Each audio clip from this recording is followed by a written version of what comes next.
ಕೆಳಗಿನ ಯಾವುದು ಅತ್ಯಂತ ಕಿರಿಯ ಪರ್ವತ ಸರಪಳಿಯಾಗಿದೆ? ಕೆಳಗಿನಲ್ಲಿ ಯಾವುದು ಅತ್ಯಂತ ಕಿರಿಯ ಪರ್ವತ ಸರಪಳಿಯಾಗಿದೆ? ವಿಂಧ್ಯ ಪರ್ವತಗಳು, ಅರಾವಳಿ ಬೆಟ್ಟಗಳು, ಶಿವಾಲಿಕ್ ಬೆಟ್ಟಗಳು, ಅನೈಮಲೈ ಬೆಟ್ಟಗಳು.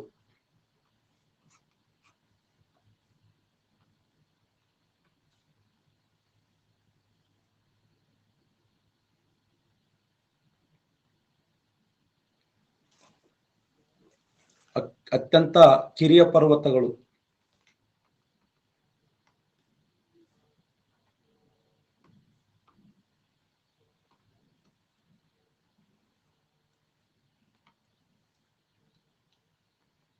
ಶಿವಾಲಿಕ್ ಬೆಟ್ಟಗಳು ನೋಡಿ.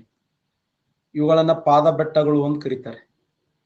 ಈ ಪಾದ ಬೆಟ್ಟಗಳು ಎದಕ್ಕೆ ಫೇಮಸ್ ಆಗಿದೆ ಅಂದ್ರೆ ಕಣಿವೆ ಮಾರ್ಗಗಳಿಗೆ ಫೇಮಸ್ ಆಗಿದೆ. ಕಣಿವೆ ಮಾರ್ಗಗಳಿಗೆ ಪ್ರಸಿದ್ಧಿಯಾಗಿರುವಂತಹ ಬೆಟ್ಟಗಳು ಶಿವಾಲಿಕ್ ಬೆಟ್ಟಗಳು.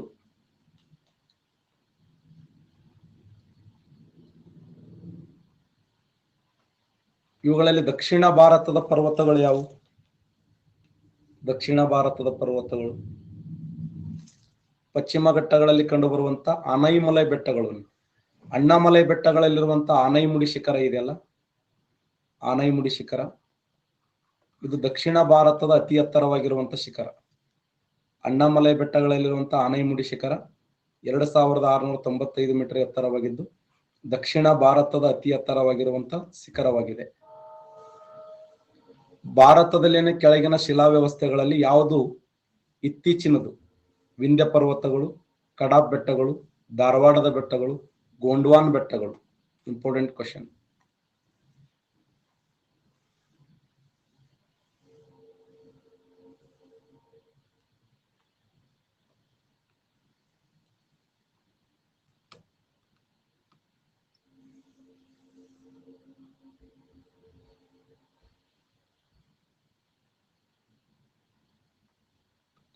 ಗೋಂಡ್ವಾನ್ ಬೆಟ್ಟಗಳು ರೈಟ್ ಆನ್ಸರ್ ನೋಡಿ. ಗೋಂಡ್ವಾನ್ ಭಾರತ ದೇಶ ಗೋಂಡ್ವಾನದ ಒಂದು ಭಾಗವಾಗಿದೆ. ಇವುಗಳಲ್ಲಿ ಯಾವ ಬೆಟ್ಟಗಳು ಬ್ಲಾಕ್ ಮೌಂಟೇನ್ಸ್ ಆಗಿವೆ?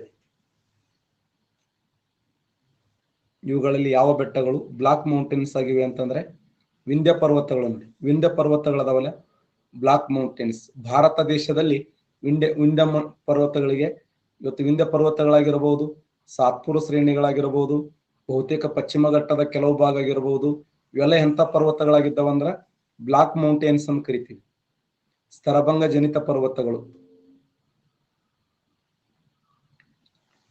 ಕಾಶ್ಮೀರದ ಕಣಿವೆಯು ಯಾವ ಎರಡು ಪರ್ವತ ಶ್ರೇಣಿಗಳ ನಡುವೆ ಇದೆ? ಕಾಶ್ಮೀರದ ಕಣಿವೆಯು ಯಾವ ಎರಡು ಪರ್ವತ ಶ್ರೇಣಿಗಳ ನಡುವೆ ಇದೆ? ಲಡಾಖ್ ಮತ್ತು ಜಾಸ್ಕರ್ ಶ್ರೇಣಿಗಳು, ಗ್ರೇಟ್ ಹಿಮಾಲಯ ಮತ್ತು ಪಿರುಪಂಜಾಲ್, ಗ್ರೇಟ್ ಹಿಮಾಲಯ ಮತ್ತು ಜಾಸ್ಕರ್, ಕಾರಾಕೋಮ್ ಮತ್ತು ಲಡಾಖ್.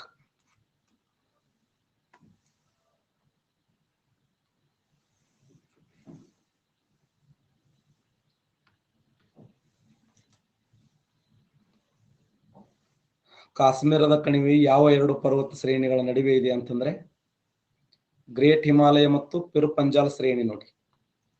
ಗ್ರೇಟ್ ಹಿಮಾಲಯ ಮತ್ತು ಪಿರುಪಂಜಾಲ್ ಶ್ರೇಣಿ. ಕೆಳಗಿನಲ್ಲಿ ಯಾವುದು ದಕ್ಷಿಣದಿಂದ ಉತ್ತರಕ್ಕೆ ನೈಸರ್ಗಿಕ ಲಕ್ಷಣಗಳು ಸರಿಯಾಗಿ ಅನುಕ್ರಮವಾಗಿವೆ?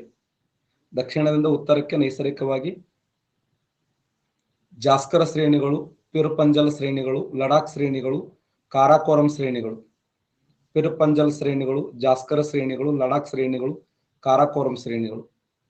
ಕಾರಾಕೋರಂ ಶ್ರೇಣಿಗಳು, ಲಡಾಖ್ ಶ್ರೇಣಿಗಳು, ಜಾಸ್ಕರ ಶ್ರೇಣಿಗಳು, ಪಿರುಪಂಜಲ್ ಶ್ರೇಣಿಗಳು.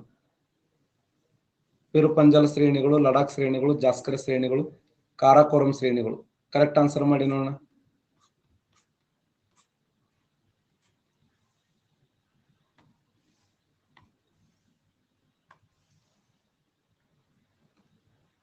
ದಕ್ಷಿಣದಿಂದ ಉತ್ತರಕ್ಕೆ ಅನುಕ್ರಮವಾಗಿ ಬರದಾಗ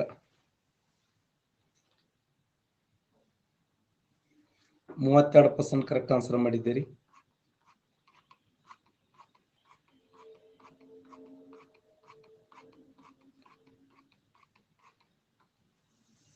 ತಲೆ ಹತ್ತಲಾಗಿದೆ ಇಲ್ಲಿ ಟಫ್ ಕೇಳ್ಬೇಕಿನ ಮ್ಯಾನ್, ನೀವು ಟಫ್ ಕೇಳಿದ್ರೆ ಸಂಬಂಧ ಇರ್ತದೆ. ನೀವು ಓಲ್ಡ್ ಕೇಳಿದೆ ಕೇಳಕ್ ಕೂತ್ರ ಉಪಯೋಗ ಇಲ್ಲ, ಹೊಸ ಹೊಸ ಕಲಿಬೇಕು ನೀವೆಲ್ಲ.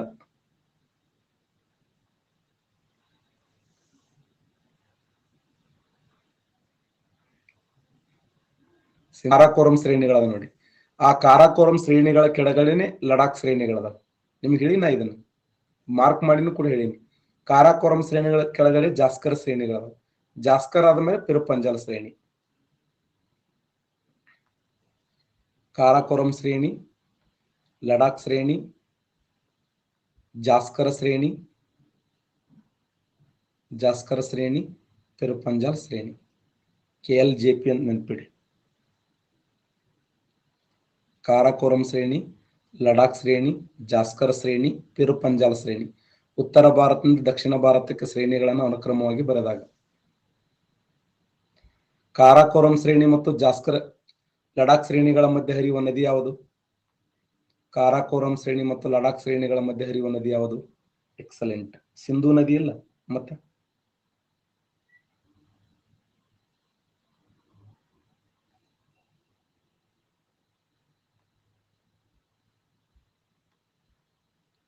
ಕಾರಾಕೋರಂ ಶ್ರೇಣಿಯಲ್ಲಿ ಹುಟ್ಟುವ ನದಿ ಯಾವುದು?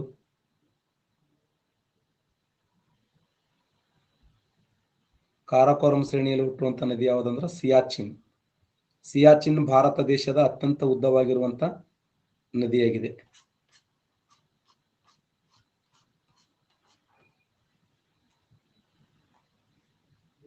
ನೆಕ್ಸ್ಟ್, ಕೆಳಗಿನ ಯಾವ ಗುಂಪುಗಳಲ್ಲಿ ಪೂರ್ವದಿಂದ ಪಶ್ಚಿಮಕ್ಕೆ ಪರ್ವತ ಶಿಖರಗಳು ಸರಿಯಾದ ಅನುಕ್ರಮವಾಗಿವೆ? ಕೆಳಗಿನ ಯಾವ ಗುಂಪುಗಳಲ್ಲಿ ಪೂರ್ವದಿಂದ ಪಶ್ಚಿಮಕ್ಕೆ ಪರ್ವತ ಶಿಖರಗಳ ಸರಿಯಾದ ಅನುಕ್ರಮಕ? Everest, Kanchenjunga, Annapurna, Dhaulagiri. Kanchenjunga, Everest, Annapurna, Dhaulagiri. Kanchenjunga, Dhaulagiri, Annapurna, Everest. Everest, Kanchenjunga, Dhaulagiri, Annapurna. Answer ಮಾಡ್ತೀರಿ? ಇದನ್ನ ಮಿಸ್ ಮಾಡ್ಬೇಡ್ರಿ ನೋಡ, ಕರೆಕ್ಟ್ ಆನ್ಸರ್ ಮಾಡ್ರಿ ನೋಡೋಣ.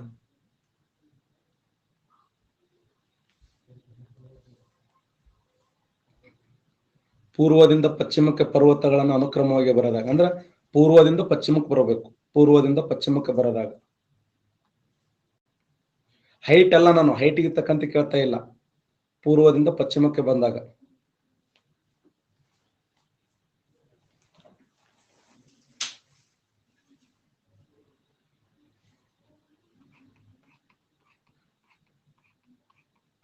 ಇದೆ ಸಿಕ್ಕಿಂ ರಾಜ್ಯದಲ್ಲಿ.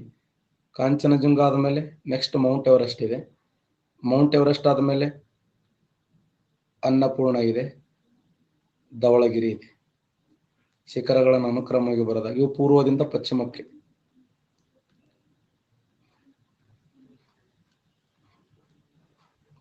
ಎತ್ತರಕ್ಕನುಸಾರವಾಗಿ ಬರೀತೀರಿ?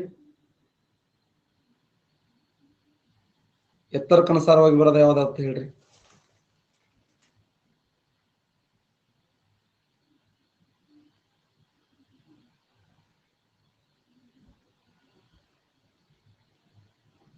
ನಾ ಬರ್ಲಿ ಆನ್ಸರ್ ಬರೆದು ಬಿಡ್ತೀನಿ.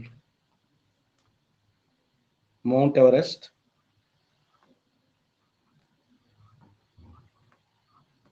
Mount Everest,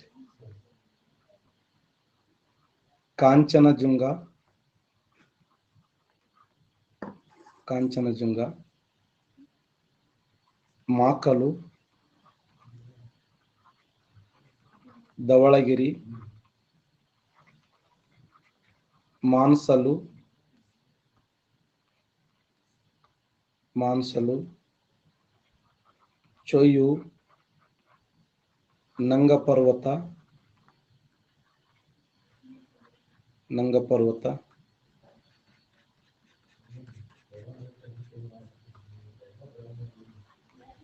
ನಂಗಪ್ರಭಾತ, Annapurna, Annapurna, Nanda Devi, Nanda Devi. 8848.86 metre ಎತ್ತರವಾಗಿದೆ. 8298 metre ಎತ್ತರವಾಗಿದೆ. 8481 metre ಎತ್ತರವಾಗಿದೆ. 8,172 metre ಎತ್ತರವಾಗಿದೆ. 8,156 metre ಎತ್ತರವಾಗಿದೆ. 8,153 metre ಎತ್ತರವಾಗಿದೆ. 8,126 metre ಎತ್ತರವಾಗಿದೆ. 8,078 metre ಎತ್ತರವಾಗಿದೆ. 7,817 metre ಎತ್ತರವಾಗಿದೆ.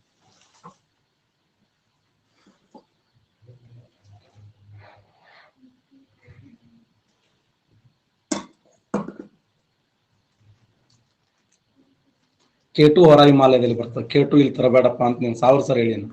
K2 ಯಾಕೆ ತರ್ತಿಲ್ಲಿ? K2 ಹೊರ ಹಿಮಾಲಯದಲ್ಲಿ ಇದೆ. ಇದು ಹಿಮಾಲಯ ಪರ್ವತದಲ್ಲಿ ಹೇಳ್ತಾ ಇರೋದು ನಾನು. K2 ಹೊರ ವಲಯದಲ್ಲಿ ಇದೆ,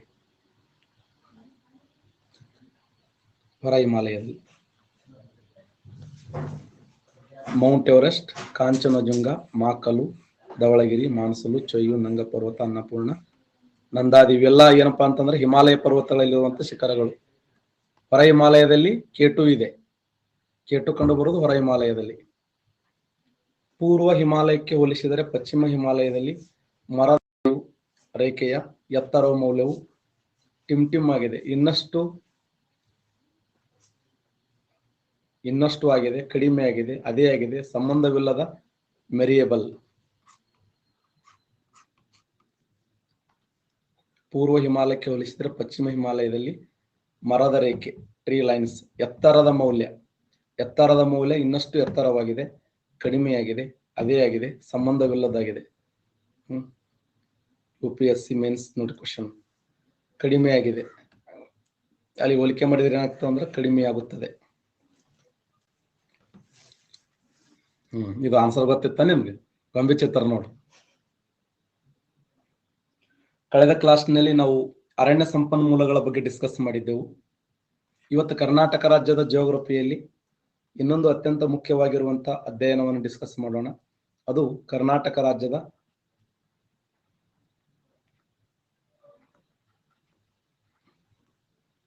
ಆಣೆಕಟ್ಟುಗಳು.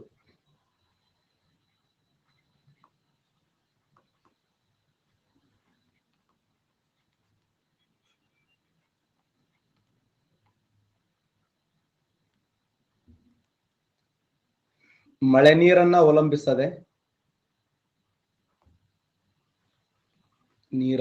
ಅವಲಂಬಿಸದೆ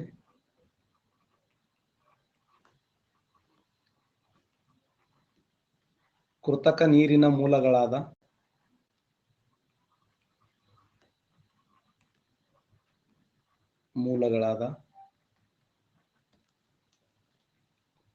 ನದಿಗಳು,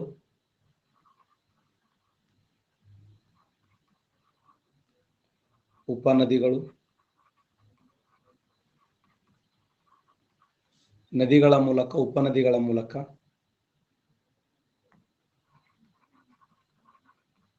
ಕೆರೆಗಳ ಮೂಲಕ,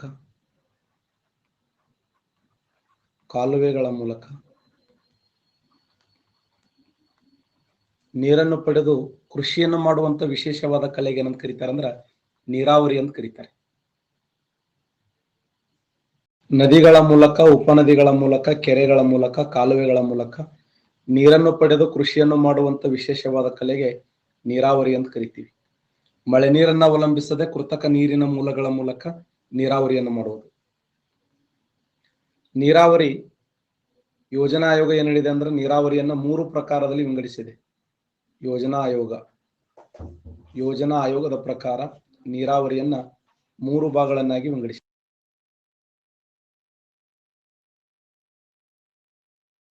ಯೋಜನಾ ಆಯೋಗದ ಪ್ರಕಾರ ನೀರಾವರಿಯಲ್ಲಿ 3 ಪ್ರಕಾರ. ಒಂದು ಸಣ್ಣ ನೀರಾವರಿ, 2 ಮಧ್ಯಮ ನೀರಾವರಿ, 3 ಬೃಹತ್ ನೀರಾವರಿ. ಸಣ್ಣ ನೀರಾವರಿ, ಮಧ್ಯಮ ನೀರಾವರಿ, ಬೃಹತ್ ನೀರಾವರಿ. ಸಣ್ಣ ಅಂದ್ರೆ ಎಷ್ಟು?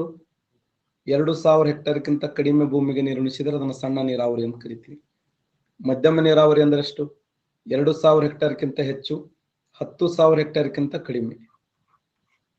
2,000 ಹೆಕ್ಟೇರ್ಗಿಂತ ಹೆಚ್ಚು, 10,000 ಹೆಕ್ಟೇರ್ಗಿಂತ ಕಡಿಮೆ ಭೂಮಿಗೆ ನೀರುಣಿಸಿದರೆ ಅದನ್ನು ಮಧ್ಯಮ ನೀರಾವರಿ ಯೋಜನೆ ಅಂತ ಕರೀತಾರೆ. 10,000 ಹೆಕ್ಟೇರ್ಗಿಂತ ಹೆಚ್ಚು ಭೂಮಿಗೆ ನೀರುಣಿಸಿದರೆ ಅದನ್ನ ಬೃಹತ್ ನೀರಾವರಿ ಯೋಜನೆ ಅಂತ ಕರಿತೀವಿ. ಹಾಗಾದ್ರೆ ಇದರಲ್ಲಿ ಯಾವ ನೀರಾವರಿಯನ್ನ ವಿವಿಧೋದ್ದೇಶ ನೀರಾವರಿ ಯೋಜನೆ ಅಂತ ಕರೀತಾರೆ. ಎಕ್ಸಲೆಂಟ್. ಯಾವ ನೀರಾವರಿ ಯೋಜನೆಯನ್ನ ವಿವಿಧೋದ್ದೇಶ ನೀರಾವರಿ ಯೋಜನೆ ಅಂತ ಕರೀತಾರಂದ್ರ ಬೃಹತ್ ನೀರಾವರಿ ಯೋಜನೆ ಇದೆಯಲ್ಲ ಅದನ್ನು ವಿವಿಧೋದ್ದೇಶ, ವಿವಿಧ ಉದ್ದೇಶಗಳಿಗಾಗಿ ನೀರನ್ನ ಬಳಕೆ ಮಾಡಿಕೊಳ್ಳುವುದು, ವಿವಿಧ ಉದ್ದೇಶಗಳಿಗಾಗಿ ನೀರನ್ನು ಬಳಕೆ ಮಾಡಿಕೊಳ್ಳುವುದನ್ನ ವಿವಿಧೋದ್ದೇಶ ನೀರಾವರಿ ಯೋಜನೆ, ಇದನ್ನ ಬೃಹತ್ ನೀರಾವರಿ ಯೋಜನೆ ಅಂತ ಕರೀತಾರೆ. 2000 ಹೆಕ್ಟೇರ್ಕ್ಕಿಂತ ಕಡಿಮೆ ಸಣ್ಣ. 1 ಹೆಕ್ಟರ್ ಅಂದ್ರೆ ಎಷ್ಟು? 1 ಹೆಕ್ಟರ್ ಅಂದ್ರೆ ಎಷ್ಟು ಭೂಪ್ರದೇಶ ಅಂತ ಅರ್ಥ? ಎಕ್ಸಲೆಂಟ್. 1 ಹೆಕ್ಟರ್ ಅಂದ್ರೆ 2.47 ಎಕರೆ ಅಂದಂಗ. 2 ಎಕರೆ 19 ಗುಂಟೆ. 2 ಎಕರೆ 19 ಗುಂಟೆ ಅಂದ್ರೆ ಒಂದೇ, 2.47 ಎಕರೆ ಅಂದ್ರೆ ಒಂದೇ. 99 ಗುಂಟೆನು ಓಕೆ. ಯಾಕಂದ್ರೆ 1 ಎಕರೆ ಅಂದ್ರೆ 40 ಗುಂಟೆ, ಇನ್ನೊಂದು ಎಕರೆ ಅಂದ್ರೆ 40 ಗುಂಟೆ, 19 ಗುಂಟೆ ಅಂದ್ರೆ 99 ಗುಂಟೆ ಆಯ್ತು. 99 ಗುಂಟೆ ಅಂದ್ರೆ ಒಂದೇ, 2 ಎಕರೆ 47, 2.47 ಎಕರೆ ಅಂದ್ರೆ ಒಂದೇ. ಹಾಗಾದ್ರೆ 1 ಹೆಕ್ಟರ್ ಅಂದ್ರ 2000 ಹೆಕ್ಟೇರ್ಗಿಂತ ಕಡಿಮೆ ಭೂಮಿಗೆ ಸಣ್ಣ, 2000 ಹೆಕ್ಟೇರ್ಗಿಂತ ಹೆಚ್ಚು, 10,000 ಹೆಕ್ಟೇರ್ಗಿಂತ ಕಡಿಮೆ ಮಧ್ಯಮ, 10,000 ಹೆಕ್ಟೇರ್ಗಿಂತ ಹೆಚ್ಚು ಬೃಹತ್ ನೀರಾವರಿ. ಓಕೆ. 4 ಎಕರೆ ಕುಡಿದ್ರೆ ಒಂದು ಕೂರಿಗೆ ಅಂತ ಗುರುತಿಸ್ತೀವಿ. ಹಾಗಾದ್ರೆ ಬೃಹತ್ ನೀರಾವರಿ ಯೋಜನೆಯನ್ನ ವಿವಿಧೋದ್ದೇಶ ನೀರಾವರಿ ಯೋಜನೆ ಅಂತ ಕರಿತೀವಿ. ವಿವಿಧೋದ್ದೇಶ ನೀರಾವರಿ ಯೋಜನೆ ಅಂದ್ರೆ ಏನು? ನದಿಗಳಿಗೆ ಅಡ್ಡಲಾಗಿ ಬೃಹತ್ ಅಣೆಕಟ್ಟುಗಳನ್ನು ಕಟ್ಟಿ, ಹೈಯೆಸ್ಟ್ ಪೀಕ್ ಇಂಡಿಯಾ ಅಂದ್ರೆ ಯಾವುದು sir? K2 or Kanchenjunga? K2 right answer. Navya, K2 correct answer. K2 ಭಾರತದ ಅತಿ ಎತ್ತರವಾದ ಶಿಖರ K2, 8611 ಮೀಟರ್ ಎತ್ತರವಾಗಿದೆ ಅದು.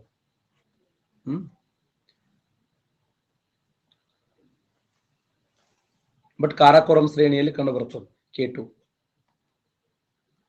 8611 ಮೀಟರ್. ಹಾಗಾದರೆ ನದಿಗಳಿಗೆ ಅಡ್ಡಲಾಗಿ ಬೃಹತ್ ಅಣೆಕಟ್ಟುಗಳನ್ನು ಕಟ್ಟಿ ನೀರನ್ನು ಸಂಗ್ರಹ ಮಾಡೋದು, ನದಿಯ ನೀರನ್ನ ಸಂಗ್ರಹ ಮಾಡಿ ಆ ನೀರನ್ನ ಬೇರೆ ಬೇರೆ ಉದ್ದೇಶಗಳಿಗೆ ಬಳಕೆ ಮಾಡಿಕೊಳ್ಳುವುದು. ಅಂದ್ರೆ ಆ ನೀರನ್ನು ಯಾವ ಉದ್ದೇಶಕ್ಕಾಗಿ? ಕೃಷಿ ಭೂಮಿಗಾಗಿ ಬಳಕೆ ಮಾಡಿಕೊಳ್ಳುವುದು. ಕೃಷಿ ಭೂಮಿ ಅಂದ್ರೆ ನೀರಾವರಿ, ನೀರಾವರಿಗಾಗಿ ಬಳಕೆ ಮಾಡಿಕೊಳ್ಳುವುದು, ಕುಡಿಯುವ ಸಲುವಾಗಿ ಬಳಕೆ ಮಾಡಿಕೊಳ್ಳುವುದು, ಮೀನುಗಾರಿಕೆಗಾಗಿ ಬಳಕೆ ಮಾಡಿಕೊಳ್ಳುವುದು, ಒಳನಾಡು ಜಲಸಾರಿಗಾಗಿ ಬಳಕೆ ಮಾಡಿಕೊಳ್ಳುವುದು, ಪ್ರವಾಹ ನಿಯಂತ್ರಣ ಮಾಡುವ ಸಲುವಾಗಿ ಬಳಕೆ ಮಾಡಿಕೊಳ್ಳುವುದು. ಹೌದಾ? ಅಂತರ್ಜಲ ಪ್ರಮಾಣವನ್ನು ಹೆಚ್ಚಿಸುವ ಸಲುವಾಗಿ, ಅಂತರ್ಜಲ ಗ್ರೌಂಡ್ ವಾಟರ್ ಅಂತ ಕರಿತೀವಿ, ಅಂತರ್ಜಲ ಹೆಚ್ಚಳ ಪ್ರಮಾಣಕ್ಕೆ ಇದನ್ನು ಬಳಕೆ ಮಾಡಿಕೊಳ್ಳುವುದು, ಅಂತರ್ಜಲ. ಮತ್ತೆ ಯಾವ ಉದ್ದೇಶ? ಜಲವಿದ್ಯುತ್ ಯೋಜನೆಗಾಗಿ, ಜಲವಿದ್ಯುತ್ ಯೋಜನೆಗಾಗಿ. ಮತ್ತೆ ಯಾವ ಉದ್ದೇಶ? ಮತ್ತೆ ಅದಕ್ಕೆ ಬಳಕೆ ಮಾಡಿಕೊಳ್ಳುವುದು, ಜ್ಯೂಸ್ ಹಾಕೋದು, ಅರಣ್ಯಗಾರಿಕೆಗೆ ಬಳಕೆ ಮಾಡಿಕೊಳ್ಳುವುದು, ಅರಣ್ಯಗಾರಿಕೆಗಾಗಿ. ನಂಬರ್ 9 ಕೈಗಾರಿಕೆಗಳ ಉತ್ತೇಜನಕ್ಕಾಗಿ ಬಳಕೆ ಮಾಡಿಕೊಳ್ಳುವುದು. ನಂಬರ್ 10 ಮನರಂಜನೆಗಾಗಿ ಬಳಕೆ ಮಾಡಿಕೊಳ್ಳುವುದು. ನೋಡಿ, ಮನರಂಜನೆ, ನೀರನ್ನ ಮನರಂಜನೆಗಾಗಿ ಬಳಕೆ ಮಾಡಿಕೊಳ್ಳುವುದು. ನೋಡಿ, ಕೃಷಿಗಾಗಿ, ಕುಡಿಯುವ ಸಲುವಾಗಿ, ಮೀನುಗಾರಿಕೆ, ಒಳನಾಡು ಜಲ ಸಾರಿಗೆ, ಪ್ರವಾಹ, ಅಂತರ್ಜಲ, ಜಲವಿದ್ಯುತ್, ಅರಣ್ಯಗಾರಿಕೆ, ಮತ್ತೆ ಕೈಗಾರಿಕೆ, ಮನರಂಜನೆ. ಹೌದಲ್ಲ? ನೀರನ್ನು ಹಲವಾರು ಉದ್ದೇಶಗಳಿಗಾಗಿ ಬಳಕೆ ಮಾಡಿಕೊಳ್ಳುವಂತಿದ್ದಾರೆ. ಅದನ್ನ ಏನಂತ ಕರೀತಾರಂದ್ರ ವಿವಿಧೋದ್ದೇಶ ನೀರಾವರಿ ಯೋಜನೆ ಅಂತ ಕರೀತಾರೆ. ವಿವಿಧೋದ್ದೇಶ ನೀರಾವರಿ ಯೋಜನೆ. ನದಿಗಳಿಗೆ ಅಡ್ಡಲಾಗಿ ಬೃಹತ್ ಅಣೆಕಟ್ಟುಗಳನ್ನು ಕಟ್ಟಿ ಆ ನೀರನ್ನ ಬೇರೆ ಬೇರೆ ಉದ್ದೇಶಗಳಿಗಾಗಿ ಬಳಕೆ ಮಾಡಿಕೊಳ್ಳುವಂತಿದ್ದಾರೆ. ಅದನ್ನ ಬೃಹತ್ ನೀರಾವರಿ ಯೋಜನೆ ಅಥವಾ ವಿವಿಧೋದ್ದೇಶ ನೀರಾವರಿ ಯೋಜನೆ ಅಂತ ಹೇಳಿ ಕರಿತೀವಿ. ಹಾಗಾದ್ರೆ ಕರ್ನಾಟಕ ರಾಜ್ಯದ ಮೊಟ್ಟ ಮೊದಲ ಕರ್ನಾಟಕ ರಾಜ್ಯದ ನೀರಾವರಿಯನ್ನ ಅಲ್ಲಿ ನೀರನ್ನು ಬಳಕೆ ಮಾಡಿಕೊಳ್ಳುವ ಇದಕ್ಕನುಸಾರವಾಗಿ 4 ಗುಂಪುಗಳಾಗಿ ವಿಂಗಡಿಸ್ತೀವಿ. 4 ಗುಂಪುಗಳನ್ನಾಗಿ ಡಿವೈಡ್ ಮಾಡ್ತೀವಿ. 4 ಗುಂಪುಗಳು. ಒಂದ್ ಯಾವುದು? ಬಾವಿ ನೀರಾವರಿ ಅಂತೇಳಿ ಗುರುತಿಸ್ತೀವಿ, ಬಾವಿ ನೀರಾವರಿ. 2 ಕೆರೆ ನೀರಾವರಿ, ಕಾಲುವೆ ನೀರಾವರಿ, ಕಾಲುವೆ ನೀರಾವರಿ. ಮತ್ತೆ ಇತರೆ ನೀರಾವರಿ, ಇತರೆ ನೀರಾವರಿ.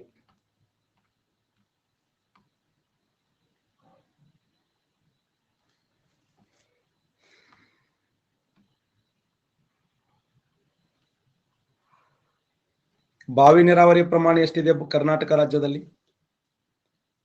ಎಕ್ಸಲೆಂಟ್. 49.2% ಬಾವಿ ನೀರಾವರಿ ಇದೆ ನೋಡಿ. ಹೈಯೆಸ್ಟ್ ಬಾವಿ ನೀರಾವರಿ ಹೊಂದಿರುವ ಜಿಲ್ಲೆ ಬೆಳಗಾವಿ. ಕರ್ನಾಟಕ ರಾಜ್ಯದಲ್ಲಿ ಹೈಯೆಸ್ಟ್ ಬಾವಿ ನೀರಾವರಿ ಹೊಂದಿರುವ ಜಿಲ್ಲೆ ಬೆಳಗಾವಿ. ಇನ್ನ ಕೆರೆ ನೀರಾವರಿಯ ಪ್ರಮಾಣ ಎಷ್ಟಿದೆ ಕರ್ನಾಟಕ ರಾಜ್ಯದಲ್ಲಿ? ನೆಕ್ಸ್ಟ್ ಯಾವಂದ್ರ ಕಾಲುವೆ ನೀರಾವರಿ ಇದೆ. ಕಾಲುವೆ ನೀರಾವರಿ ಹೈಯೆಸ್ಟ್ ಇದೆ.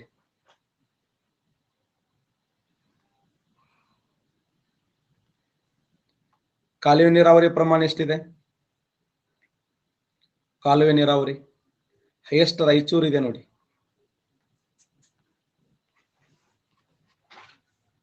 ರಾಯಚೂರು.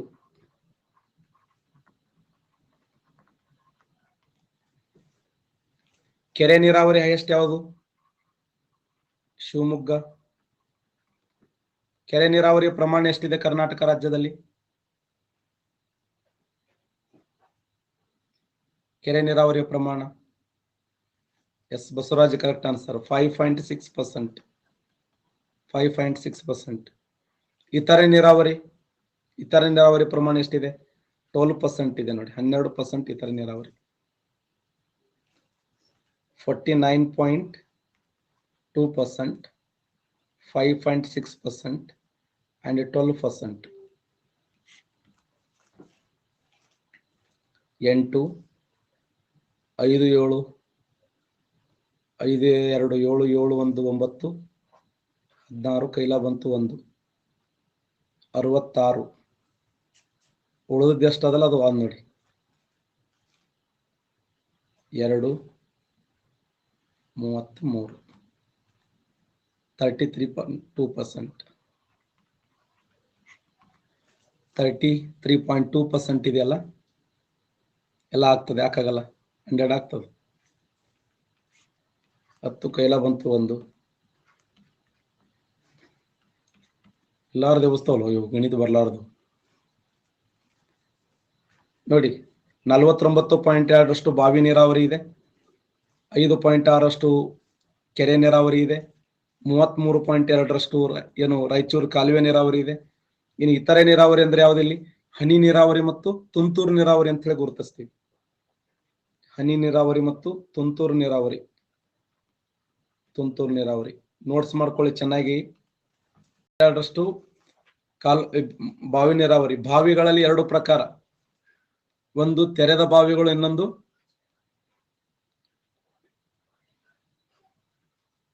ಯಾರೋ ಮುಚ್ಚಿದ ಬಾವಿನವರು. ಬಾವಿ ನೀರಾವರಿಯಲ್ಲಿ 2 ಪ್ರಕಾರ. ಒಂದು ತೆರೆದ ಬಾವಿಗಳು, ಇನ್ನೊಂದು ಕೊಳವೆ ಬಾವಿಗಳು ನೋಡಿ. ಕೊಳವೆ ಬಾವಿಗಳು. ನೆಕ್ಸ್ಟ್ ಬರ್ಕೊಂಡ್ರೆಲ್ಲ ಇದನ್ನ. ಪೆರುಪಂಜಾಲ ಶ್ರೇಣಿ ಟಿಮ್ಟಿಮ್ನಲ್ಲಿ ನೆಲೆಗೊಂಡಿದೆ. ಯಾವ ಪ್ರದೇಶದಲ್ಲಿ ನೆಲೆಗೊಂಡಿದೆ ಪೆರುಪಂಜಾಲ ಶ್ರೇಣಿ?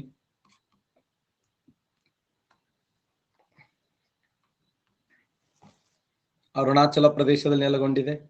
ಆನ್ಸರ್ ನೋಡಿ. ಸರಿ, ಜಮ್ಮು ಕಾಶ್ಮೀರ ರೈಟ್ ಆನ್ಸರ್. ಜಮ್ಮು ಕಾಶ್ಮೀರ ಸರಿಯಾದಂತ ಉತ್ತರ. ಬ್ರಹ್ಮಾಸ್ತ್ರ ಯಾಕೆ ಗಡ್ಡುವುದಿರತ್ತ ನಾವು. ಜಮ್ಮು ಕಾಶ್ಮೀರದಲ್ಲಿ ರೈಟ್ ಆನ್ಸರ್ ನೋಡಿ. ಪೆರುಪಂಜಾಲ ಶ್ರೇಣಿ ಎಲ್ಲಿ ನೆಲೆಗೊಂಡಿದೆ ಅಂದ್ರೆ ಜಮ್ಮು ಕಾಶ್ಮೀರದಲ್ಲಿ ನೆಲೆಗೊಂಡಿದೆ. ನಂದಾದೇವಿ ಅನ್ನುವಂಥ ಶಿಖರ ಎಲ್ಲಿದೆ?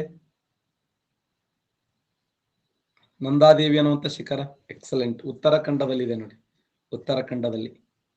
ಕುರುಡುಂಗಲ ಎಂಬ ಕಣಿವೆ ಮಾರ್ಗ ಎಲ್ಲಿದೆ? ಕುರುಡುಂಗಲ ಎಂಬ ಕಣಿವೆ ಮಾರ್ಗ ಎಕ್ಸಲೆಂಟ್ ಜಮ್ಮು ಕಾಶ್ಮೀರದಲ್ಲಿದೆ ನೋಡಿ. ದಿಹಾಂಗ್ ಅನ್ನುವಂಥ ಕಣಿವೆ ಮಾರ್ಗ ಎಲ್ಲಿದೆ? ದಿಹಾಂಗ್ ಕಣಿವೆ ಮಾರ್ಗ ಶಬಾಷ್ ಅರುಣಾಚಲ ಪ್ರದೇಶದಲ್ಲಿದೆ ನೋಡಿ. ದಿಹಾಂಗ್ ಅನ್ನುವಂಥ ಕಣಿವೆ ಮಾರ್ಗ. ದಿಹಾಂಗ್ ಕಣಿವೆ ಮಾರ್ಗದ ಮೂಲಕ ಭಾರತವನ್ನು ಪ್ರವೇಶ ಮಾಡುವ ನದಿ ಯಾವುದು? ಎಕ್ಸಲೆಂಟ್ ಬ್ರಹ್ಮಪುತ್ರ ನದಿ ನೋಡಿ. ಬ್ರಹ್ಮಪುತ್ರ. ನೆಕ್ಸ್ಟ್, ಕರ್ನಾಟಕ ರಾಜ್ಯದ ಪ್ರಮುಖವಾದಂತಹ ಅಣೆಕಟ್ಟುಗಳನ್ನು ನೋಡಿದಾಗ ರಾಜ್ಯದ ಮೊದಲ ಅಣೆಕಟ್ಟು ಯಾವುದಂದ್ರ ವಾಣಿ ವಿಲಾಸ್ ಯೋಜನೆ. ವಾಣಿ ವಿಲಾಸ್ ಯೋಜನೆ. ವಾಣಿ ವಿಲಾಸ್ ಯೋಜನೆ ಅಂದ್ರೂ ಒಂದೇ. ಆ ವಾಣಿ ವಿಲಾಸ್ ಯೋಜನೆಗೆ ಇರುವ ಇನ್ನೊಂದು ಹೆಸರೇ ಮಾರಿ ಕಣಿವೆ ಯೋಜನೆ ಅಂತ ಕರಿತೀವಿ. ರಾಜ್ಯದ ಮೊಟ್ಟ ಮೊದಲ ಯೋಜನೆ ವಾಣಿ ವಿಲಾಸ್ ಯೋಜನೆ. ವಾಣಿ ವಿಲಾಸ್ ಯೋಜನೆ ಅಂದ್ರೂ ಒಂದೇ, ಮಾರಿ ಕಣಿವೆ ಯೋಜನೆ ಅಂದ್ರೂ ಒಂದೇ. ಮಾರಿ ಕಣಿವೆ ಯೋಜನೆ. ವಾಣಿ ವಿಲಾಸ್ ಯೋಜನೆಗಿರುವಂತ ವಾಣಿ ವಿಲಾಸ್ ಯೋಜನೆ ಯಾವ ಜಿಲ್ಲೆಯಲ್ಲಿ ಕಂಡು ಬರ್ತದೆ? ಪ್ರಸ್ತುತ ಯಾದಗಿರಿ ಜಿಲ್ಲೆಯಲ್ಲಿ, ಬಾಗಲಕೋಟೆ ಜಿಲ್ಲೆಯಲ್ಲಿ, ಚಿತ್ರದುರ್ಗ ಜಿಲ್ಲೆಯಲ್ಲಿ, ದಾವಣಗೆರೆಯಲ್ಲಿ.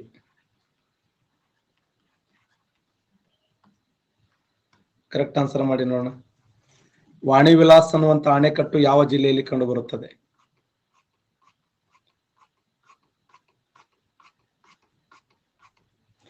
ಚಿತ್ರದುರ್ಗ ಜಿಲ್ಲೆಯಲ್ಲಿ ಕಂಡು ಬರುತ್ತದೆ ನೋಡಿ. ಚಿತ್ರದುರ್ಗ ಜಿಲ್ಲೆಯಲ್ಲಿ ಕಂಡು ಬರುತ್ತದೆ. ಕರ್ನಾಟಕ ರಾಜ್ಯದ ಮೊಟ್ಟ ಮೊದಲ ಬೃಹತ್ ನೀರಾವರಿ ಯೋಜನೆ ಇದು.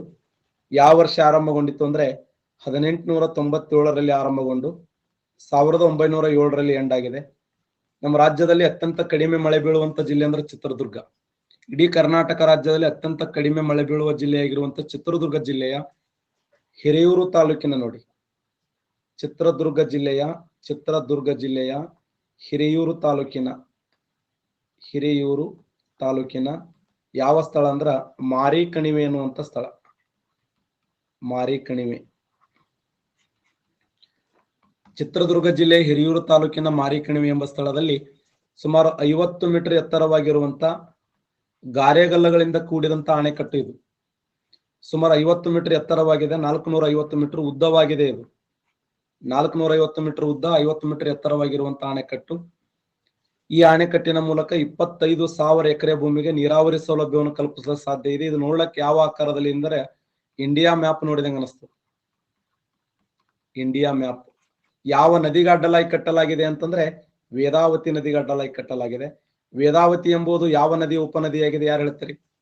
ವೇದಾವತಿ ಇದು ಯಾವ ನದಿಯ ಉಪನದಿಯಾಗಿದೆ? Excellent, Rohan correct answer. ಯಾರು? ಕಾವೇರಿನವರು. ತುಂಗಭದ್ರಾ ನದಿ ನೋಡಿ, ತುಂಗಭದ್ರಾ ನದಿಯ ಉಪನದಿಯಾಗಿದೆ. ಉತ್ತರ ಕರ್ನಾಟಕ ಹಾಗೂ ದಕ್ಷಿಣ ಕರ್ನಾಟಕಗಳನ್ನು ವಿಭಾಗ ಮಾಡುವಂತ ತುಂಗಭದ್ರಾ ನದಿಯ ಉಪನದಿಯಾಗಿರುವಂತ ವೇದಾವತಿ ನದಿಗಡ್ಡಲಾಗಿ 1897ರಿಂದ 1907ರವರೆಗೆ ಚಿತ್ರದುರ್ಗ ಜಿಲ್ಲೆಯ ಹಿರಿಯೂರು ತಾಲೂಕಿನ ಮಾರಿಕಣಿವೆ ಎಂಬ ಸ್ಥಳದಲ್ಲಿ ನಿರ್ಮಾಣ ಮಾಡಿದಂತಹ ಅಣೆಕಟ್ಟನ್ನ ವಾಣಿ ವಿಲಾಸ್ ಯೋಜನೆ. ಹಾಗಾದ್ರೆ ಈ ಅಣೆಕಟ್ಟು, ಎಸ್ ಸುರೇಶ್ ಕರೆಕ್ಟ್ ಆನ್ಸರ್. ಈ ಅಣೆಕಟ್ಟಿಗೆ ಸಂಪೂರ್ಣವಾದಂತ ಜವಾಬ್ದಾರಿ ತೆಗೆದುಕೊಂಡವರು ಯಾರು ಅಂತಂದ್ರೆ ಕೆ ಶೇಷಾದ್ರಿ ಅಯ್ಯರ್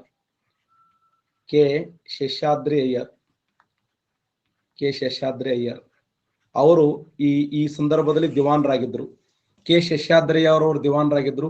ಅಂತ ಸಂದರ್ಭದಲ್ಲಿ ಕಟ್ಟಿದಂತ ಅಣೆಕಟ್ಟೆ ಯಾವ್ದಂದ್ರ ವಾಣಿ ವಿಲಾಸ್ ಯೋಜನೆ ಅಥವಾ ಮಾರಿ ಕಣಿವೆ ಯೋಜನೆ ಅಂತ ಹೇಳಿ ಗುರುತಿಸ್ತೀವಿ. ವಾಣಿ ವಿಲಾಸ್ ಯೋಜನೆ ಅಂದ್ರು ಒಂದೇ, ಮಾರಿ ಕಣಿವೆ ಯೋಜನೆ ಅಂದ್ರು ಒಂದೇ. ನಾಲ್ವಡಿ ಕೃಷ್ಣರಾಜ ಒಡೆಯರು ಅರಸರಾಗಿದ್ರು, ಕೆ ಶೇಷಾದ್ರಿಯರು ದಿವಾನರಾಗಿದ್ರು. ಕರೆಕ್ಟಾ?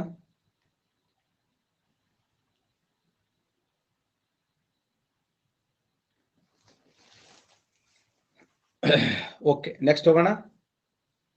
ಯಾವಾಗ ನಾಲ್ವಡಿ ಕೃಷ್ಣರಾಜ ಒಡೆಯರು ನಮ್ಮ ಕರ್ನಾಟಕ ರಾಜ್ಯದ ಚಿತ್ರದುರ್ಗದಲ್ಲಿ ಅಣೆಕಟ್ಟನ್ನು ಕಟ್ಟಿದ್ದು ಯಶಸ್ವಿ ಆದರೂ ನಾವ್ಯಾಕೆ ಸ್ವತಃ ಅಣೆಕಟ್ಟನ್ನು ಕಟ್ಟಬಾರದು ಅಂತ ತಿಳ್ಕೊಂಡು ಮತ್ತೊಂದು ಅಣೆಕಟ್ಟಿಗೆ ಕೈ ಹಾಕ್ತಾರೆ. ಅದು ಯಾವ್ದಂದ್ರೆ KRS ಅಣೆಕಟ್ಟು. KRS ಅಣೆಕಟ್ಟು ಅಂದ್ರೆ ಒಂದೇ, ಇದಕ್ಕೆ ಕನ್ನಂಬಾಡಿ ಅಣೆಕಟ್ಟು ಅಂತ ಕರಿತೀವಿ. ಕನ್ನಂಬಾಡಿ ಅಣೆಕಟ್ಟು ಅಂದ್ರೆ ಒಂದೇ, KRS ಅಣೆಕಟ್ಟು ಅಂದ್ರೆ ಒಂದೇ. KRS ಅಣೆಕಟ್ಟು ಅಥವಾ ಕನ್ನಂಬಾಡಿ ಅಣೆಕಟ್ಟು. ಇದಕ್ಕಿರುವ ಇನ್ನೊಂದು ಹೆಸರೇ ಕೃಷ್ಣ ಸಾಗರ ಅಣೆಕಟ್ಟು ಅಂತ ಕರೀತಾರೆ. ಕೃಷ್ಣ ರಾಜಸಾಗರ ಅಣೆಕಟ್ಟು. ಪ್ರೆಸೆಂಟ್ ಯಾವ ಜಿಲ್ಲೆಯಲ್ಲಿ ಇದೆ? ಅದು ಯಾವ ತಾಲೂಕಿನಲ್ಲಿದೆ? ಮಂಡ್ಯ ಜಿಲ್ಲೆಯ ಮೇಲುಕೋಟೆ ತಾಲೂಕು,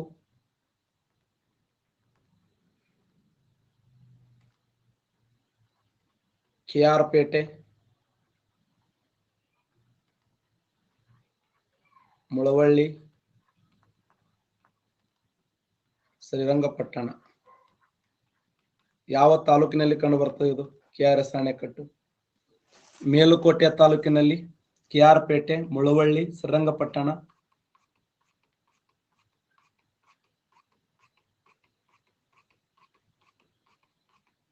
ಎಕ್ಸಲೆಂಟ್. ನೋಡಿ, ಮಂಡ್ಯ ಜಿಲ್ಲೆಯ ಯಾವ ಸ್ಥಳದಲ್ಲಿದೆ ನೋಡಿ? ಮಂಡ್ಯ ಜಿಲ್ಲೆಯ ಶ್ರೀರಂಗಪಟ್ಟಣ ತಾಲೂಕು. ಮಂಡ್ಯ ಜಿಲ್ಲೆಯ ಶ್ರೀರಂಗಪಟ್ಟಣ ತಾಲೂಕಿನ ಕನ್ನಂಬಾಡಿ ಎಂಬ ಸ್ಥಳ. ಹಾಗಾದ್ರೆ ಅಣೆಕಟ್ಟನ್ನ ಉದ್ಘಾಟನೆಯಂದು ಈ ಕೆಳಗಿನ ದಿವಾನ್ರಿದ್ರು. ಯಾವ ದಿವಾನ್ರು? ಕೆ ಶೇಷಾದ್ರಿ ಅಯ್ಯರ್, ಸರ್ ಮಿರ್ಜಾ ಇಸ್ಮಾಯಿಲ್,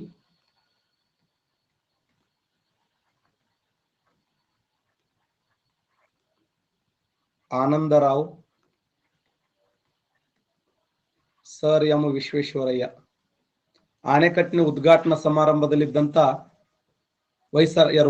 ದಿವಾನ್ರು ಯಾರು?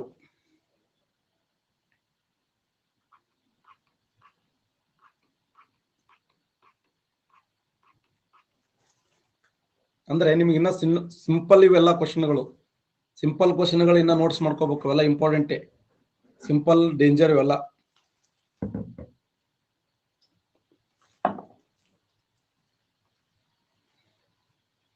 ಮಂಡ್ಯ ಜಿಲ್ಲೆಯ ಶ್ರೀರಂಗಪಟ್ಟಣ ತಾಲೂಕಿನ ಕನ್ನಂಬಾಡಿ ಎಂಬ ಸ್ಥಳದಲ್ಲಿ 1911ರಿಂದ 1932ರವರೆಗೆ ಈ ಅಣೆಕಟ್ಟನ್ನು ಕಟ್ಟಲಾಗ್ತದೆ. ಅಂದ್ ಯಾರಿದ್ರು ಅಂತಂದ್ರೆ ಆನಂದರಾವ್, ಟಿ ಆನಂದರಾವ್ ಅಂತ ಕರಿತೀವಿ. ಟಿ ಆನಂದರಾವ್ ಅವರ ನೇತೃತ್ವದಲ್ಲಿ. ಬಟ್ ಇಂಜಿನಿಯರ್ ಯಾರಂದ್ರೆ ಸರ್ ಎಂ ವಿಶ್ವೇಶ್ವರಯ್ಯ. ತಮಿಳಿಗವರು ಅವಮಾನ ಮಾಡ್ತಾರೆ, ನಿಮ್ಮಲ್ಲಿ ಅಣೆಕಟ್ಟು ಕಟ್ಟುವಂತ ತಾಕತ್ ಯಾರಿಗಿದೆ, ನಿಮ್ಮಲ್ಲಿ ಅಣೆಕಟ್ಟು ಕಟ್ಟುವಂತ ಸಾಮರ್ಥ್ಯ ಯಾರಿಗಿದೆ ಅಂತ ಅವಮಾನ ಮಾಡ್ತಾರೆ. ಆದಾಗ್ಯೂ ಕೂಡ ಅಣೆಕಟ್ಟನ್ನು ಪ್ರಾರಂಭ ಮಾಡ್ತಾರೆ. ಮಂಡ್ಯ ಜಿಲ್ಲೆಯ ಶ್ರೀರಂಗಪಟ್ಟಣ ತಾಲೂಕಿನ ಕನ್ನಂಬಾಡಿ ಎಂಬ ಸ್ಥಳದಲ್ಲಿ ಕಾವೇರಿ ನದಿಗೆ ಅಡ್ಡಲಾಗಿ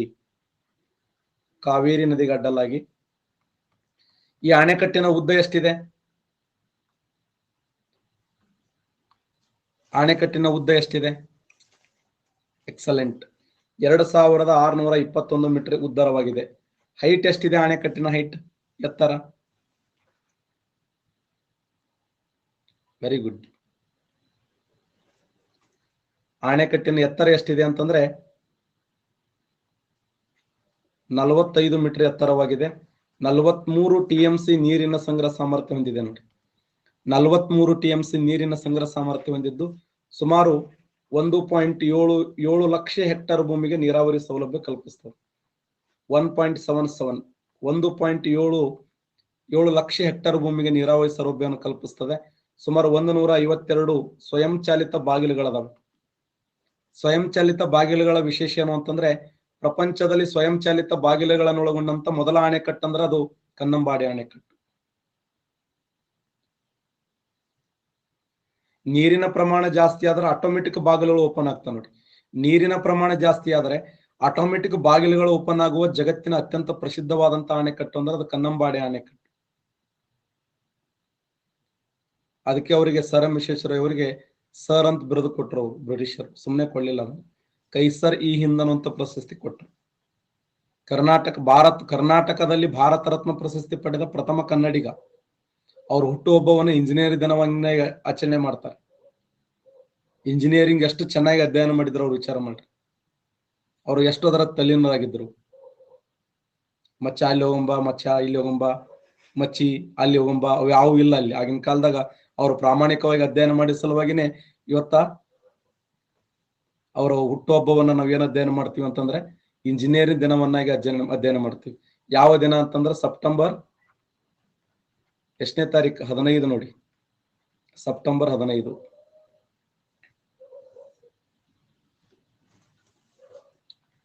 ನೋಡಿ, KRS ಅಣೆಕಟ್ಟಂದ್ರು ಒಂದೇ, ಕನ್ನಂಬಾಡಿ ಅಣೆಕಟ್ಟಂದ್ರು ಒಂದೇ.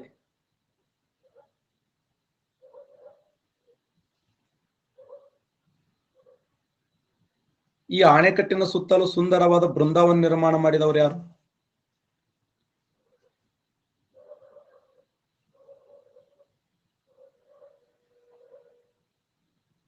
ಎಕ್ಸಲೆಂಟ್, ಸರ್ ಮಿರ್ಜಾ ಇಸ್ಮಾಯಿಲ್ ನೋಡಿ. ಸರ್ ಮಿರ್ಜಾ ಇಸ್ಮಾಯಿಲ್, ಇದು ಕ್ವಶನ್ ಆಗಿದೆ. ಇಸ್ಮಾಯಿಲ್. ಹಾಗಾದ್ರೆ ಸರ್ ಮಿರ್ಜಾ ಇಸ್ಮಾಯಿಲ್ ಅವರು ಯಾವ ಉದ್ಯಾನವನ ಹೋಲುವಂತೆ? ಎಕ್ಸಲೆಂಟ್, ಜಮ್ಮು ಕಾಶ್ಮೀರದ ಶಾಲಿಮಾರ ಉದ್ಯಾನವನ ಹೋಲುವಂತೆ ನೋಡಿ.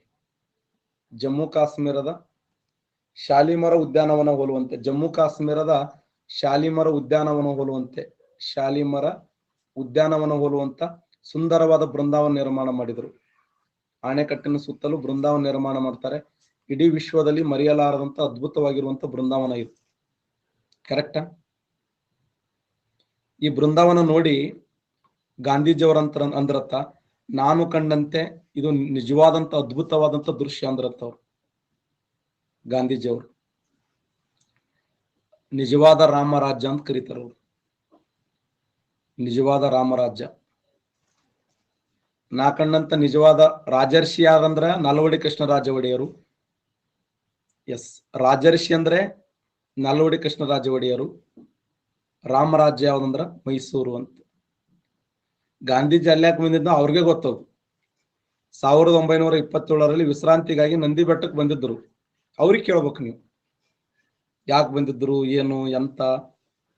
ನಾವ್ ಹೇಳಬಹುದು, ವಿಶ್ರಾಂತಿಗಾಗಿ 1927ಕ್ಕೆ ಬಂದಿದ್ರು, ನಂದಿ ಬೆಟ್ಟದಲ್ಲಿ ವಾಸವಾಗಿದ್ರು, ನಂದಿ ಬೆಟ್ಟದಲ್ಲಿ ನನ್ನ ಸತ್ಯಾನ್ವೇಷಣೆ ಅನ್ನುವಂಥ ಗ್ರಂಥವನ್ನು ಬರೆದರು. ಅವರು ಬೆಂಗಳೂರಿಗೆ ಸತತವಾಗಿ, ಕರ್ನಾಟಕ ರಾಜ್ಯಕ್ಕೆ ಸತತವಾಗಿ 8 ಬಾರಿ ಭೇಟಿ ಕೊಟ್ಟಿದ್ದಾರೆ. ಅವರು ಬೆಳಗಾಂ ಕಾಂಗ್ರೆಸ್ ಅಧಿವೇಶನದ ಅಧ್ಯಕ್ಷರಾಗಿದ್ರು. ಮೊದಲ ಬಾರಿಗೆ ಬಂದಿದ್ದು ಮೇ 8ನೇ ತಾರೀಕ. ಉಳಿದದ್ ಮಾಹಿತಿ ಅವ್ರಿಗೆ ಪೂಚ್. ಜಮ್ಮು ಕಾಶ್ಮೀರದ ಉದ್ಯಾನವನ, ಶಾಲಿಮರ ಉದ್ಯಾನವನ ಹೋಲುವಂತ ಸುಂದರವಾದಂತ ಉದ್ಯಾನವನ ಎಲ್ಲಿ ನಿರ್ಮಾಣ ಮಾಡಲಾಯಿತು ಅಂತಂದ್ರೆ ಈ ಒಂದು ಕನ್ನಂಬಾಡಿ ಅಣೆಕಟ್ಟದ ಸುತ್ತಲೂ 189 ಕೋಟಿ 3,09,689 ಕೋಟಿ.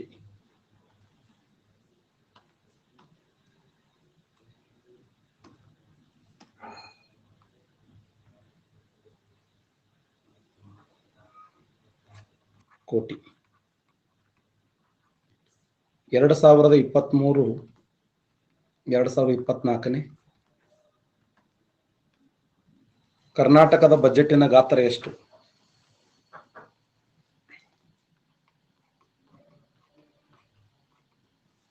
3,09,182 ಕೋಟಿ. Right answer.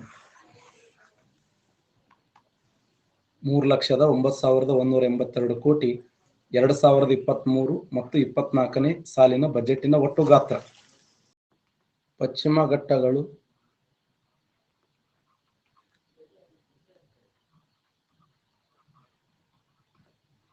ಪೂರ್ವ ಘಟ್ಟಗಳು,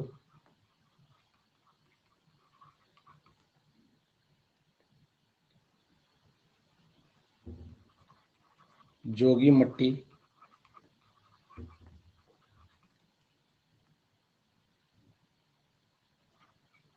ಅಂಜನಾದ್ರಿ ಬೆಟ್ಟ.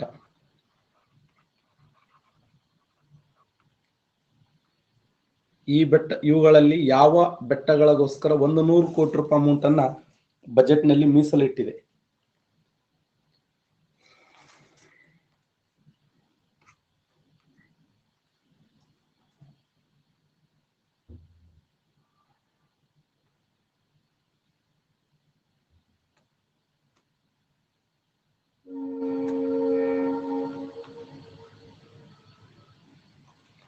ಅಂಜನಾದ್ರಿ ಬೆಟ್ಟಗಳಲ್ಲಿ, ಕೊಪ್ಪಳ ಜಿಲ್ಲೆಯಲ್ಲಿ ಕಂಡುಬರುವಂತಹ ಅಂಜನಾದ್ರಿ ಬೆಟ್ಟಗಳ ಸಲುವಾಗಿ ಬಜೆಟ್ ನಲ್ಲಿ ಎಷ್ಟು ಕೋಟಿ ಅಂದ್ರೆ 100 ಕೋಟಿ ರೂಪಾಯಿ ಅಮೌಂಟ್ ಅನ್ನು ಮೀಸಲಿಡಲಾಗಿದೆ. ವಿಶಾಖಪಟ್ಟಣ,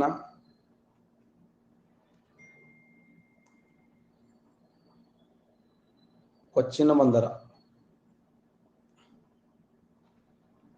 ಯಾವ ಬಂದರವು ಪಾಲಾಘಾಟದೊಂದಿಗೆ ಸಂಪರ್ಕವನ್ನು ಹೊಂದಿದೆ? ಯಾವ ಬಂದರವು ಪಾಲಾಘಾಟದೊಂದಿಗೆ ಸಂಪರ್ಕ ಹೊಂದಿದೆ? ದಕ್ಷಿಣ ಭಾರತದ ಅತ್ಯಂತ ದೊಡ್ಡದಾಗಿರುವಂತಹ ಘಾಟ್ ಇದು. ಇಡೀ ದಕ್ಷಿಣ ಭಾರತದಲ್ಲಿಯೇ ಅತ್ಯಂತ ದೊಡ್ಡದಾಗಿರುವಂತಹ ಘಾಟ್ ಯಾವಂದ್ರ ಪಾಲ್ ಘಾಟ್.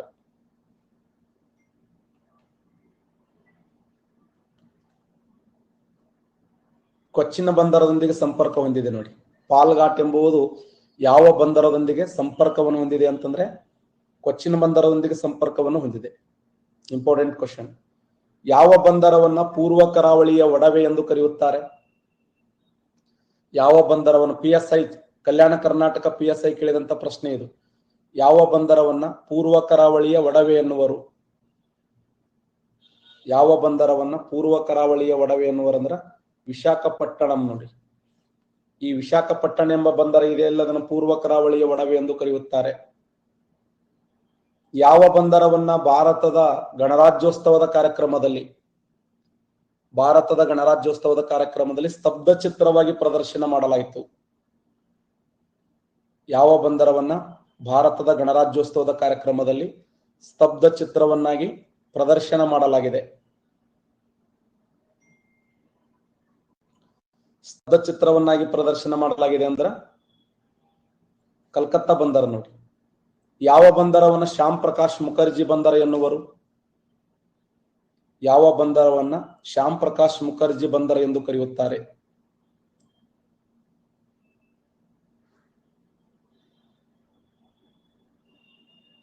Important question. ಕಲ್ಕತ್ತಾ ಬಂದರ ನೋಡಿ. ಕಲ್ಕತ್ತಾ ಬಂದರವನ್ನ ಶ್ಯಾಮ್ ಪ್ರಕಾಶ್ ಮುಖರ್ಜಿ ಬಂದರ ಎಂದು ಕರೆಯುತ್ತಾರೆ.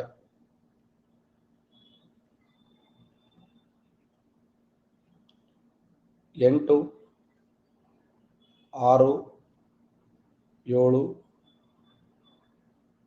5. ಪ್ರಸ್ತುತ ಭಾರತ ದೇಶದಲ್ಲಿ ಕಂಡುಬರುವ ಬೃಹತ್ ಉಕ್ಕು ಕಬ್ಬಿಣ ಕಾರ್ಖಾನೆಗಳ ಸಂಖ್ಯೆ ಎಷ್ಟು? ಪ್ರಸ್ತುತ ಭಾರತ ದೇಶದಲ್ಲಿ ಕಂಡುಬರುವ ಬೃಹತ್ ಉಕ್ಕು ಕಬ್ಬಿಣ ಕಾರ್ಖಾನೆಗಳ ಸಂಖ್ಯೆ ಎಷ್ಟು? ನಮ್ಮ ದೇಶದಲ್ಲಿ ಪ್ರೆಸೆಂಟ್ ಎಷ್ಟು ಬೃಹತ್ ಉಕ್ಕು ಕಬ್ಬಿಣ ಕಾರ್ಖಾನೆಗಳಿವೆ?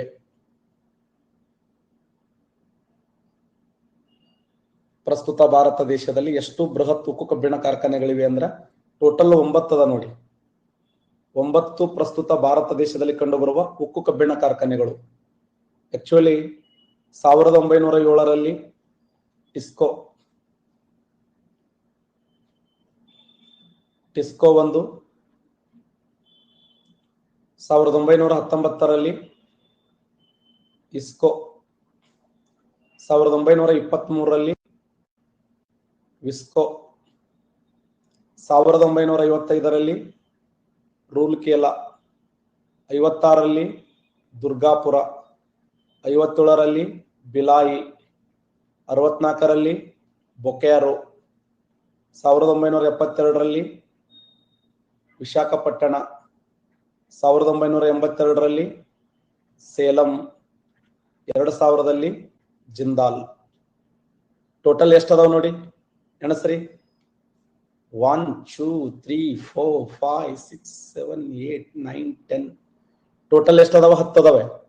10 ಬೃಹತ್ ಉಕ್ಕು ಕಬ್ಬಿಣ ಕಾರ್ಖಾನೆಗಳಲ್ಲಿ ಯಾವ ಉಕ್ಕು ಕಬ್ಬಿಣ ಕಾರ್ಖಾನೆಯನ್ನ ಸ್ಥಗಿತಗೊಳಿಸಲಾಗಿದೆ ಅಂತಂದ್ರೆ 3ನೇದ್ ನೋಡಿ. ಇದನ್ನು ಸ್ಥಗಿತಗೊಳಿಸಲಾಗಿದೆ. ಭದ್ರಾ ಉಕ್ಕು ಕಬ್ಬಿಣ ಕಾರ್ಖಾನೆ ಅಂತ ಕರಿತೀವಲ್ಲ, ಅದು ಸ್ಥಗಿತಗೊಂಡದು.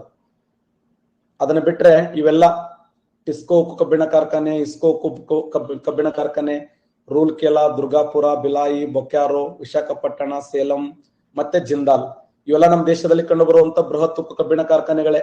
ಸೇಲಂ ಆಗಿರಬಹುದು, ಜಿಂದಾಲ್ ಆಗಿರಬಹುದು.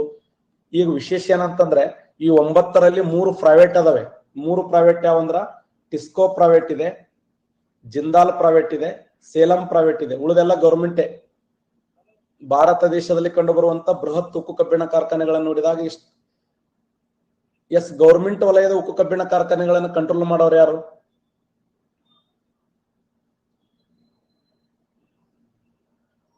ಗೌರ್ಮೆಂಟ್ ವಲಯದ ಉಕ್ಕು ಕಬ್ಬಿಣ ಕಾರ್ಖಾನೆಗಳನ್ನು ಕಂಟ್ರೋಲ್ ಮಾಡೋರು ಯಾರಂದ್ರ Steel Authority of India Limited, SAIL ಅಂತ ಕರಿತೀವಿ.